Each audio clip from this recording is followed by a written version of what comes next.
Di mana sebenarnya dinding pemisah Yajuj dan Majuj?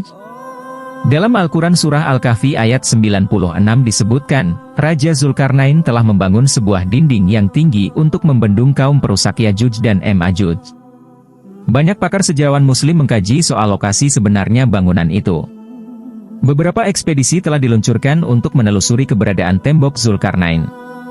Di antara temuan yang dirasa paling kuat, lokasi tembok Zulkarnain diklaim berada di kawasan utara Georgia dan sebelah selatan Rusia. Tepatnya berada di pegunungan Kaukasus yang ada di bagian tengah Greater Caucasus Mountains. Para ilmuwan mendefinisikan, persisnya posisi tembok Zulkarnain ini berada di kaki Gunung Kazbek. Kawasan itu dikenali sebagai Lorong Darial atau Darial Pass, yang ketinggiannya mencapai 3,950 kaki atau 1.204 meter dari permukaan laut. Kedudukan itu dekat dengan Sungai Terek. Untuk menuju ke lorong tersebut, ada satu jalan yang mengarah ke sana. Lorong itu dibuat oleh tentara Georgia dan dipugar kembali oleh Rusia pada 1850-an. Sejak dahulu, Lorong Darial dikenal untuk tujuan menjelajah. Lorong itu juga dikenal dengan sebutan Gerbang Alan atau Gerbang Caucasia. Ada juga yang menyebutnya dengan Gerbang Ibria. Menurut sejarawan Muslim Abul Kalam Azad, ada satu timbunan besar berupa tembok yang dibuat dari besi bercampur tembaga di Bukit Kaukas atau Pegunungan Kaukasus. Bendungan berupa dinding itu ada di kawasan yang cukup sempit antara dua bukit Darial. Keadaan bukit itu curam dan membentang dari Laut Hitam hingga Laut Kaswain.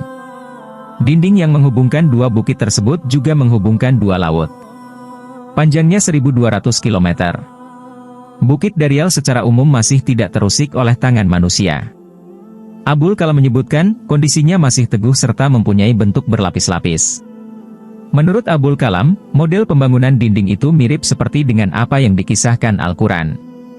Dalam surah Al-Kahfi ayat 96 diceritakan, berilah aku potongan-potongan besi. Hingga ketika potongan besi itu telah terpasang sama rata dengan kedua puncak gunung itu, si Zulkarnain berkata, tiuplah api itu. Ketika besi itu sudah menjadi seperti api, dia berkata, berilah aku tembaga yang mendidih, agar kutuangkan ke atasnya besi panas itu.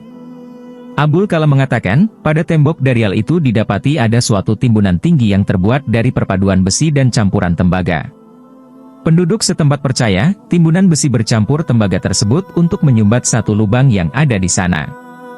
Mereka takut untuk mengusiknya karena dari hikayat turun-temurun, mereka mendapati kisah tentang keberadaan Yajuj dan Majuj. Di samping pendapat itu, ada pula pendapat yang mengatakan bahwa dinding yang dibangun Raja